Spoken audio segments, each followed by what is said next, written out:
우리 옆에 분들하고 한번 인사하세요. 믿음으로 나 살겠습니다.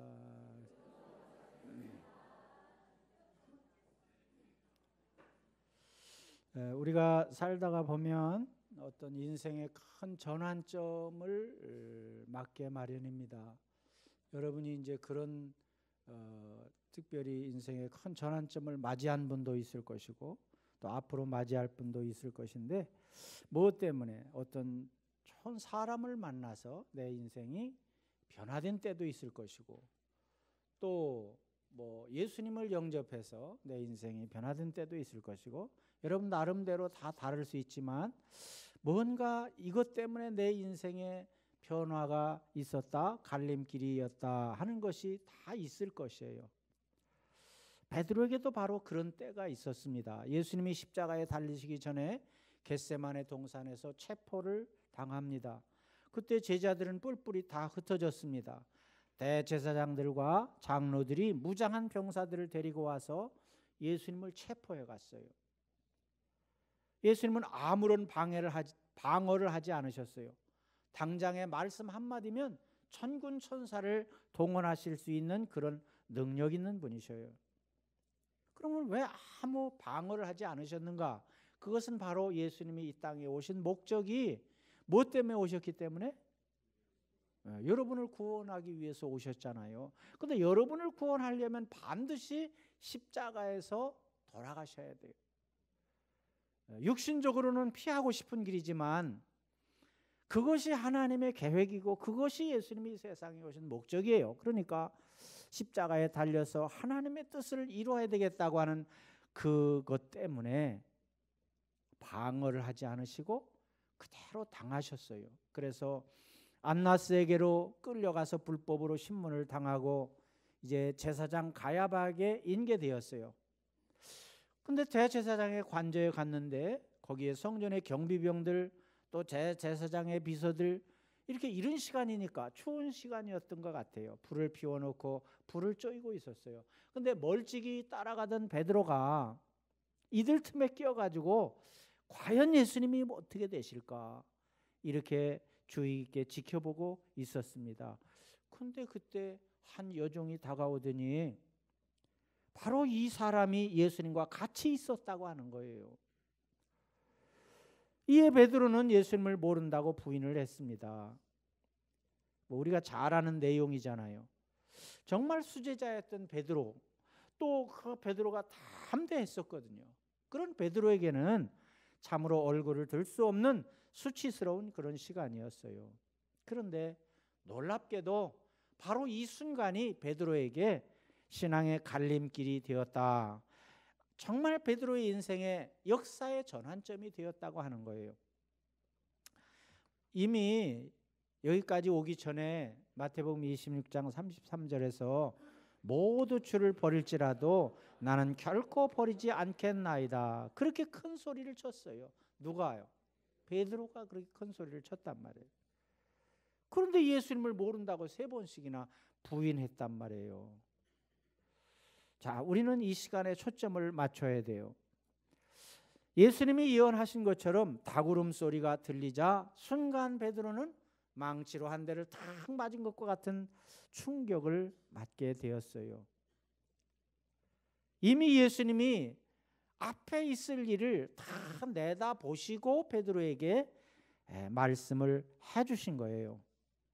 그러니까 얼마나 충격이었겠어요. 그러면 과연 지난 3년 동안 예수님을 따라다닌 베드로는 도대체 뭘 한 것인가? 예수님과 동고동락하고 배우기도 하고 또 사랑을 받기도 하고 많은 일들을 경험했잖아요. 기적의 현장에도 가서 참관하기도 하고 그랬어요. 자, 그러면 베드로가 예수님과의 관계가 어떠했길래 이런 일이 생기는가? 그런데 베드로가 예수님을 따라다니긴 따라다녔는데 베드로가 예수님을 인격적으로 만나지 못했다고 하는 거예요. 여러분에게 좀 이해가 될지 모르겠는데 인격적으로 만나지 못했다. 마치 정치하는 사람들이 출마를 하잖아요. 뭐 시의원에도 나오고 국회의원에도 나오고 많이 이렇게 출마를 하는데 뭔가 장래에 나도 한번 정치에 발을 들여놔 봐야 되겠다 하는 사람들은 어떻게 해요? 그 사람을 그렇게 쫓아다니잖아요. 그래서 막 명함도 돌리고, 생전 그런 인사를 해봤을까? 막 90도로 지나가는 사람들에게 막 절도 하고, 예? 막 이 사람을 찍어달라고 웅변도 하고 그러잖아요. 그건 뭐 때문에 그래요? 일당을 받는 것도 아니에요. 근데 그 사람을 쫓아다니 그 사람이 당선이 되면 뭔가 자기에게 떡고물이 떨어진다고 하는 거예요. 그걸 기대하고 그렇게 하는 거예요. 그러니까 베드로도 예수님을 따라다닌 것이 정말 인격적으로 뭔가 하나 되어서 이렇게 따라다닌 것이 아니고, 예수님을 따라다니면 미래에 나에게 유익이 있겠다, 그런 계산으로 따라다녔다는 거예요. 그러니까 고향도 떠났지요, 부모 형제도 떠났지요, 직업도 버렸지요. 그러면서 예수님을 따라다녔다고 하는 그 자체 하나만으로도 상당히 큰 일을 한 거예요. 그러나 그때까지는 자기의 이익을 위해서 따랐어요. 그런데 통곡하는 순간에 베드로는 정말로 중심에 예수님을 인격적으로 만나게 되는 거예요. 바로 이 시점이 베드로의 생애에 놀라운 전환점이 되었다 하는 거예요. 여러분과 나도 바로 이 통곡의 시점을 통과해야 돼요. 이때는 무슨 때예요? 두 글자로 말하면 회개할 때예요. 회개. 이 회개의 과정을 통과해야만이 예수님을 인격적으로 만나게 된다 하는 것이에요. 그래서 오늘은 베드로가 예수님을 부인하기 전과 후의 삶을 통해서 어떤 변화가 있었는가 하는 것을 은혜로 나누려고 합니다. 자, 3년 동안 베드로가 예수님과 동고동락했다 하는 것은 진짜 예수님을 만난 것이 아니고 자기의 유익을 위해서 따라다녔다 하는 것이죠. 그러니까 어떤 면에서 보면 경제적인 용어로 말하면 베드로는 자기의 미래를 위해서 투자한 거예요. 투자. 예? 자기의 시간을 다 바치고 생업과 재산을 들여하고 가정을 돌보지 않고 예수님만 따랐다고 하는 것은 뭔가 계산이 있기 때문에 그렇게 따랐다 하는 거예요. 근데 지금 공회에서 예수님이 재판받는 모습을 보니까 병사들에서 잡혀오지요. 수갑이 채워져 있지요. 신문을 받지요. 그런 모습을 볼 때 베드로의 마음속에는 무슨 생각을 하고 있느냐? 우리는 이 베드로가 예수님을 어떻게 했다고 생각하고 있어요? 네? 베드로가 지금 이 순간에 3번씩이나 모른다고 부인하고 맹세하고 저주하면서 부인하는 이 순간에 베드로가 예수님을 어떻게 했다고 생각해요? 네? 네, 배신했다. 우리는 다 그렇게 생각하잖아요. 근데 한편 베드로의 입장에서는 예수님이 자기를 배반했다고 생각하는 거야. 왜 그래요? 처음에 따라다닐 때, 처음에 집에서 고향에서 떠날 때 이럴 줄 알았으면 자기가 안 따라온 거죠. 이럴 줄 몰랐잖아요. 그러니까 따라온 거예요. 그러면 지금 예수님이 저렇게 무력한 모습으로 우리를 대하는 것은 예수님이 우리를 배반했다고 생각하는 거예요. 그러니까 사람은요, 다 자기 중심으로 생각하는 거예요. 물론 예수님이 제자들을 부를 때 뭐 연봉을 계약하는 것처럼 장차 내가 너를 위해서 뭘 해주겠다 계약한 거는 아니에요. 말로도 그렇게 하지 않았어요. 근데 제자들 마음속에는 다 한 구석 하고 있는 거야. 이러한 도움을 받을 수가 있겠다, 이런 유익이겠다, 나름대로 다 자기들 나름대로 생각을 하고 있는 거예요. 그걸 어디서 알 수 있냐면 성경에 보면 나와요. 야고보와 요한이 예수님 앞에 이런 청을 해요. 마가복음 10장에 보면 여짜오되 주의 영광 중에서 우리를 하나는 주의 우편에 하나는 좌편에 앉게 하여 주옵소서, 그렇게 말했어요. 이건 뭐예요? 예수님이 앞으로 대통령이 되면 국무총리도 시켜주고, 국무총리 2자리잖아요. 뭐 교육 무슨 총리 뭐 그런 것도 시켜달라고 지금 뭐 하는 거예요 지금? 예? 뭐라고 하죠 이럴 때? 협박? 아이고 협박까지는 너무하고, 하여튼 청탁하는 거야. 청탁. 청탁을 하고 있는 거예요. 근데 이게 야고보와 요한만 그렇게 한 것이 아니에요. 베드로도 마태복음 19장에서 이에 베드로가 대답하여 이르되 보소서 우리가 모든 것을 버리고 주를 따라 싸운데 그런즉 우리가 무엇을 얻으리까 그랬잖아요. 그러니까 속셈은 뭐 하고 있어요? 지금 예수님을 따라다니면 뭔가 얻겠다고 하는 거예요. 유익이 있겠다 하는 겁니다. 다른 제자들도 다 그렇게 생각하고 있어요. 근데 예수님이 공회에서 지금 재판받고 있잖아요. 그러니까 이 순간 베드로가 계산기를 막 두드려 보니까 뭐요? 그동안 3년 동안 투자한 것이 다 휴지 조각이 되었다는 거죠. 이제는 더 이상 자기 인생의 미래를 위해서 예수님은 도움이 되지 않는다고 판단한 거예요.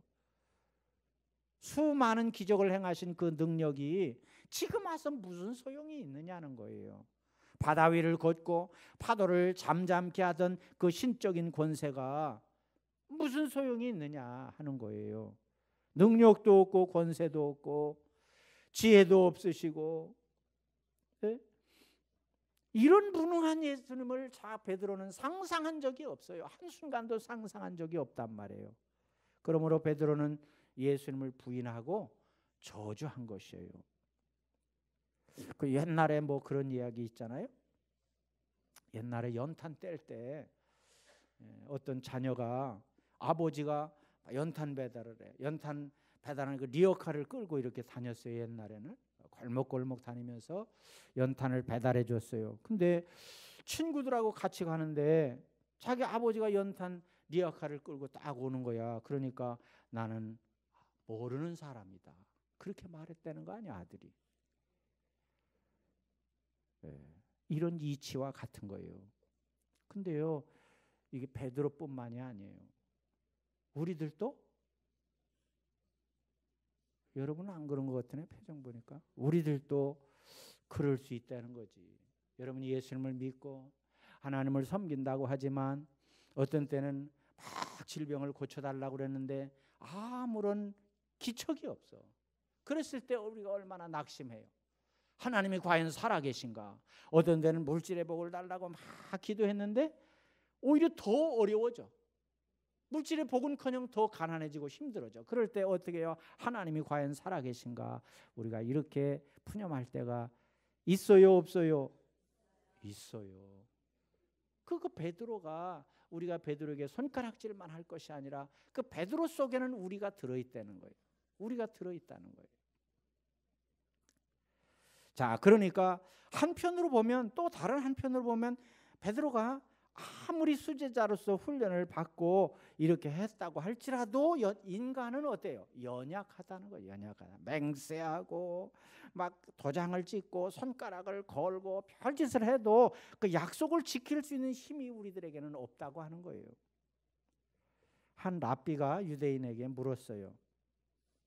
여러분도 속으로 대답해 보세요. 랍비가 물었어요. 만일 길에서 돈이 많이 든 지갑을 주었다면 어떻게 하겠는가? 이렇게 물었어요. 속으로 대답해 보세요. 어떻게 할라? 그러니까 한 유대인이 이렇게 말했어요. 랍비님, 잘 아시잖아요. 저에겐 딸린 식구가 많이 있어요. 보시다시피 매우 가난합니다. 그러니까 솔직히 말씀드리면 그 지갑이 하나님이 나에게 주신 선물로 알겠습니다. 이렇게 말했어요. 또 아멘이래. 그러니까 랍비가 뭐라고 한지 아세요? 그대는 도둑이요. 이렇게 말했어요. 그 아멘한 사람은 어떻게 되는 거야? 그러니까 랍비가 다른 사람에게 또 물어봤어요. 똑같은 질문을 했어요. 그랬더니 랍비님, 나는 줍자마자 주인에게 돌려주겠습니다.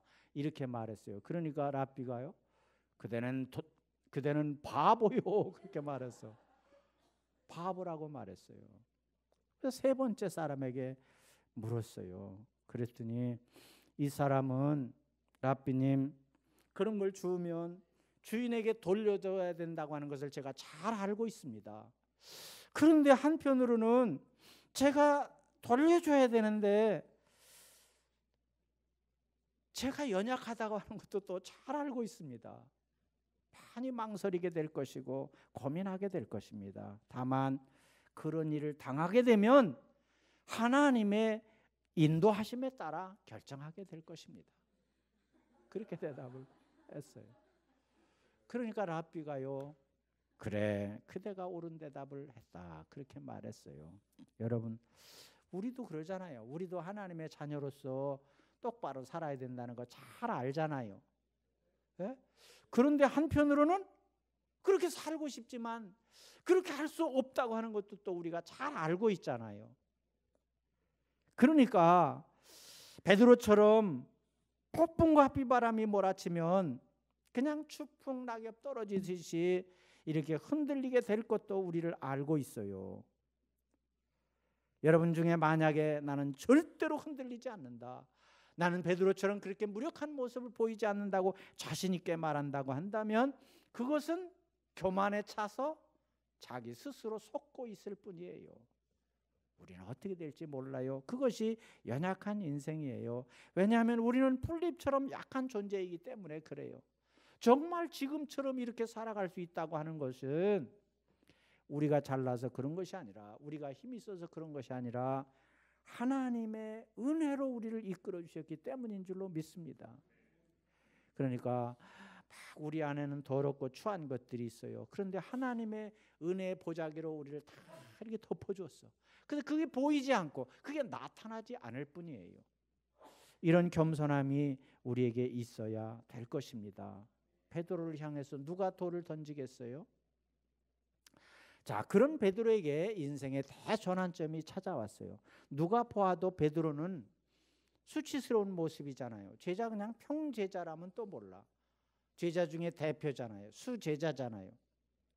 자, 그런데 우리가 볼 때는 베드로가 실패한 것 같은데 오히려 이 실패가 그 인생의 큰 전환점이 되었다고 하는 거예요. 밖에 나가서 통곡하며 울었을 때 인격적인 예수님을 만나게 된다 하는 것이에요. 여러분, 뉴스에서 오래전에 그런 뉴스를 제가 들은 적이 있어요. 자식들이 부모님을 어머님을 모시고 제주도 여행을 갔어요. 제주도 여행을 가서 여행을 잘하고 돌아올 때 어머님 계속 여기서 사세요 하고 어머님을 거기다가 두고 왔다는 거예요. 잘 이해를 못 하시나? 그냥 거기서 살라고 버렸다는 거예요. 버렸다는 거. 여러분, 이것은 무엇 때문에 그래요? 만약에 그 어머니가 부동산도 있고 또 통장에 돈도 많이 있고 그랬어도 거기다 버리고 왔을까요? 절대 안 버리죠. 그러니 뭘 얘기하는 거예요 지금?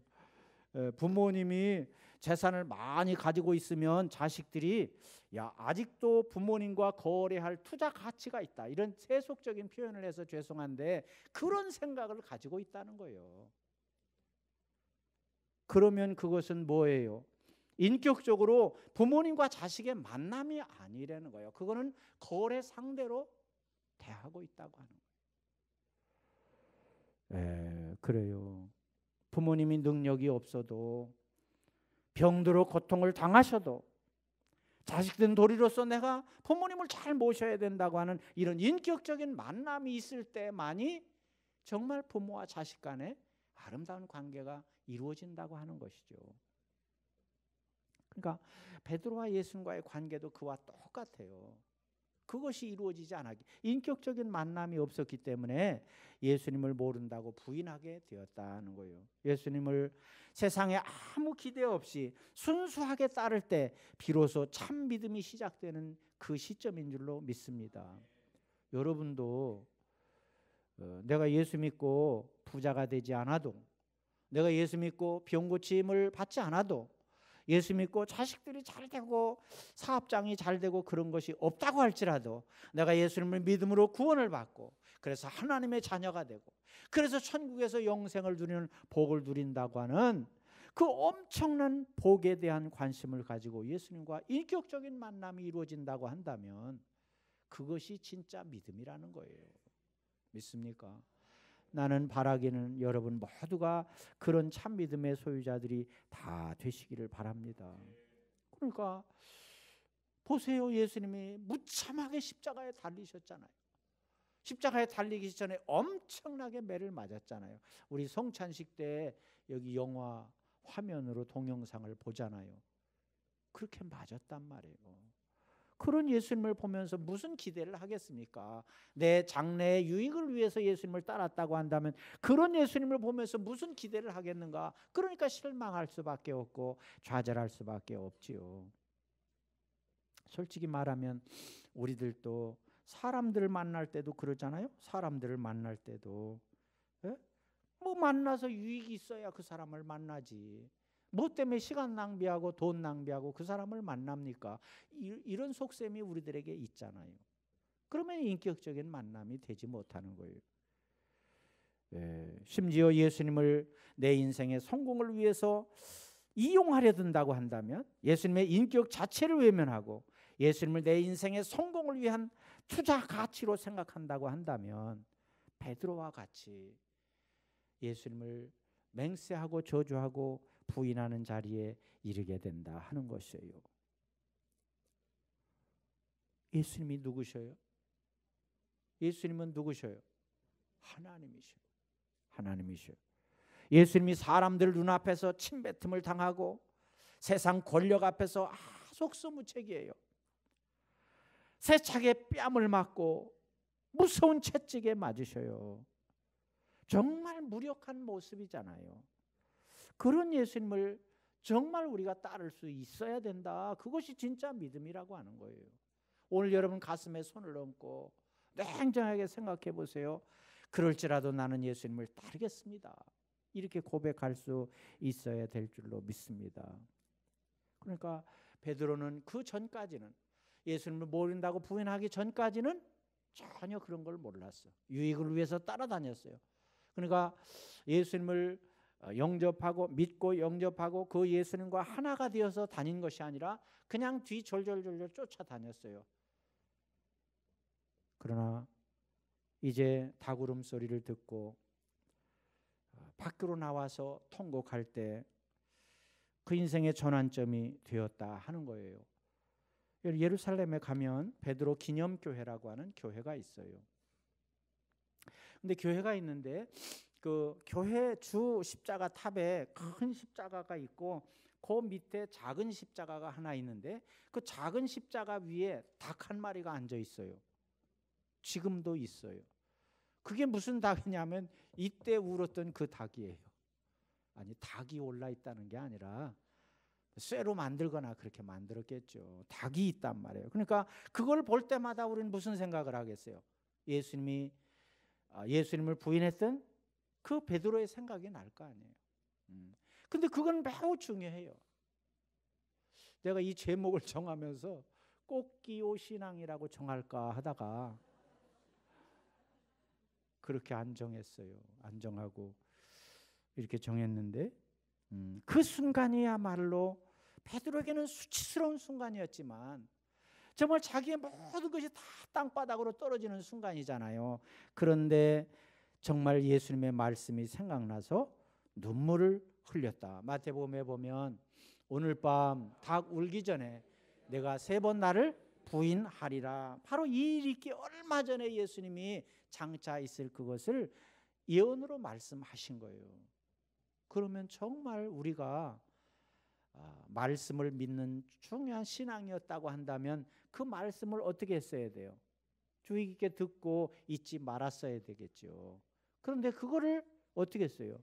그냥 스쳐 지나갔단 말이에요. 베드로는 정신이 번쩍 들었어요. 불사. 다른 사람들이 다 예수님을 버릴지라도 나만은 절대 목숨을 버리면서까지 예수님을 지키겠다고 그렇게 장담했었는데 예수님은 또 베드로를 얼마나 생각하셨어요. 예수님은 베드로에게 이렇게 말했어요. 너는 베드로라. 내가 이 반석 위에 내 교회를 세우리니 음부의 권세가 이기지 못하리라 그랬어요. 이 베드로의 이름은 시몬이라고 하는 이름이에요. 원래 갈대라고 하는 갈대. 이게 베드로의 원래 모습이에요. 근데 예수님께서 베드로라고 이름을 개명해 주셔서 베드로는 반석이라고 하는 뜻이에요. 그러니까 갈대와 반석은 이거는 뭐 하늘과 땅의 차이잖아요. 그런데 베드로의 신앙 고백 후에 교회를 세우겠다고 하는 엄청난 말씀을 주셨어요. 그런 베드로가 예수님을 3번이나 부인했단 말이에요. 그것도 저주하고 맹세하면서 부인을 했다는 거예요. 많은 사람들이 보는 앞에서, 계집종 앞에서 그렇게 부인을 했다고 하는 거예요. 그러니까 예수님의 말씀이 생각나서 너무 부끄럽고 몸둘 바를 몰라서 밖으로 뛰쳐나가서 눈물을 뿌리며 회개했다 하는 거예요.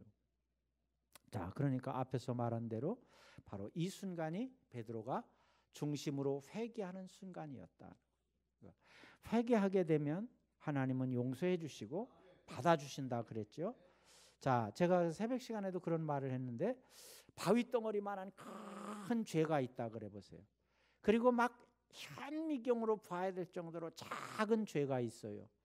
그런데 바위덩어리만한 그렇게 큰 죄가 있어도 하나님 앞에 회개하면 용서해 줘요, 안 해줘요? 용서해 주셔요. 근데 현미경으로 봐야 될 그런 작은 죄가 있어도 회개하지 않아요. 그러면 어떻게 돼요?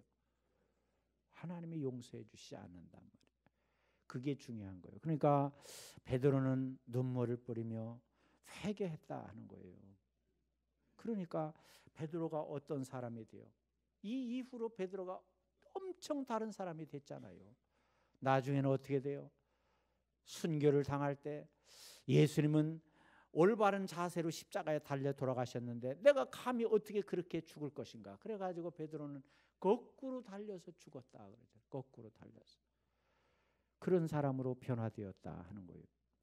베드로는요, 심히 통곡하면서 순간에 3년의 생애를 돌아봤어요. 3년 동안 예수님을 따른 자기 생애가 영화 필름처럼 다 이렇게 머릿속에 스쳐가는 거예요.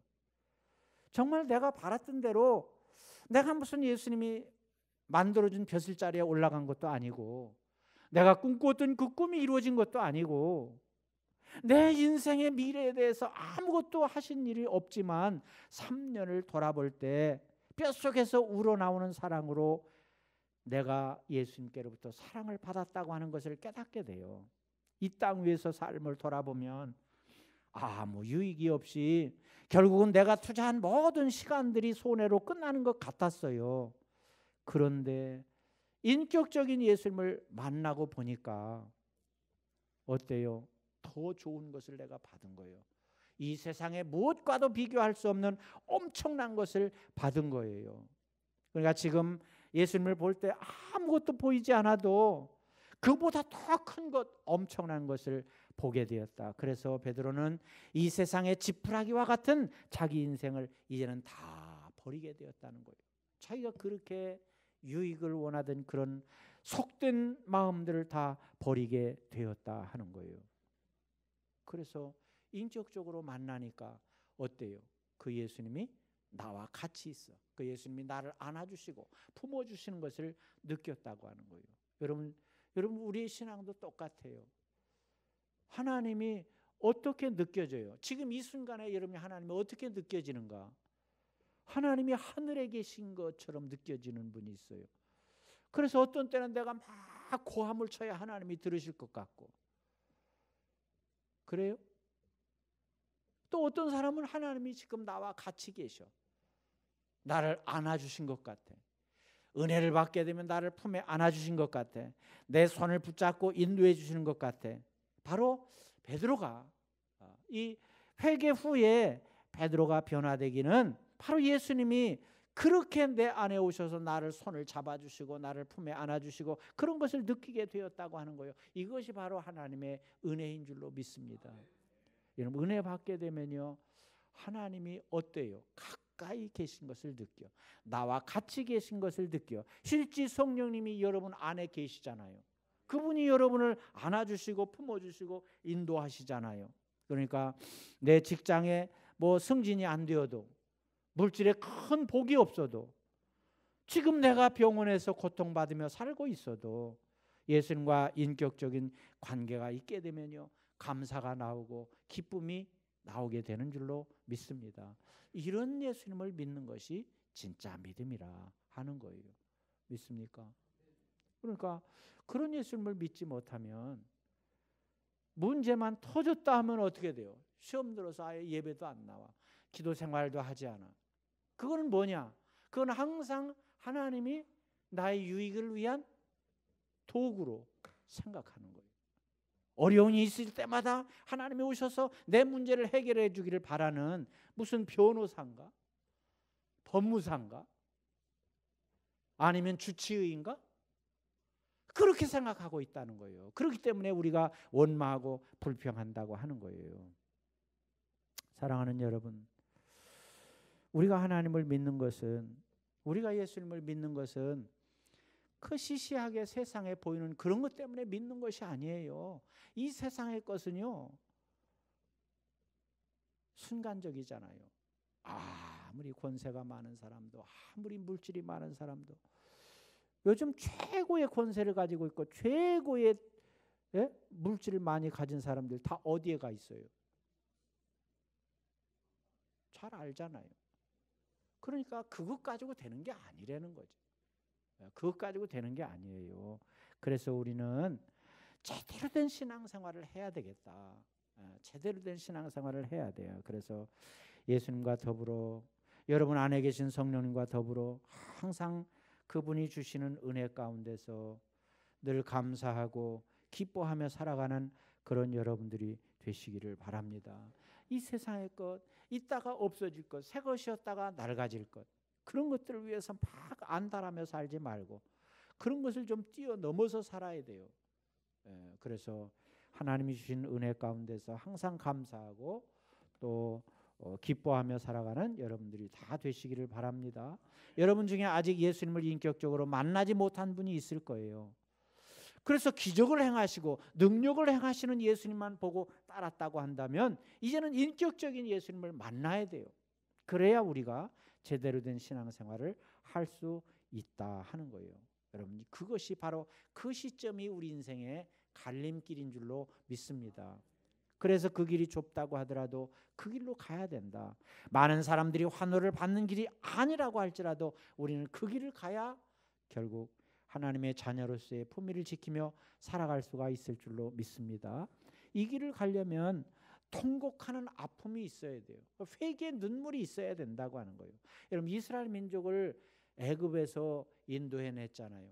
애굽에서 인도해냈는데 그 많은 사람들을 애굽에서 인도해낼 정도의 실력이라면, 홍해를 갈라서 그들을 마른 땅처럼 갈 수 있게 하는 하나님의 실력이라면 번쩍 들어다 가나안 땅에 얼마든지 살게 할 수 있어요. 뭐 그런 일이 아니라 하더라도 열흘이면 얼마든지 가나안 땅에 갈 수 있어요. 그런데 왜 광야를 통과하게 한 것이에요? 그 바로 눈물의 골짜기를 통과하게 하는 거예요. 회개하는 백성으로 만들기를 원하시는 거예요. 그렇기 때문에 오늘 우리들도 하나님 앞에서 회개의 눈물 골짜기를 통과해서 진정으로 인격적인 하나님, 인격적인 예수님을 만나는 여러분, 그래서 정말 우리의 신앙이 형식적인 신앙이 아니라 왔다 갔다 하는 신앙이 아니라 하나님 앞에 인정받는 올바른 믿음의 길을 가는 여러분들이 다 되시기를 축원합니다. 기도하겠습니다.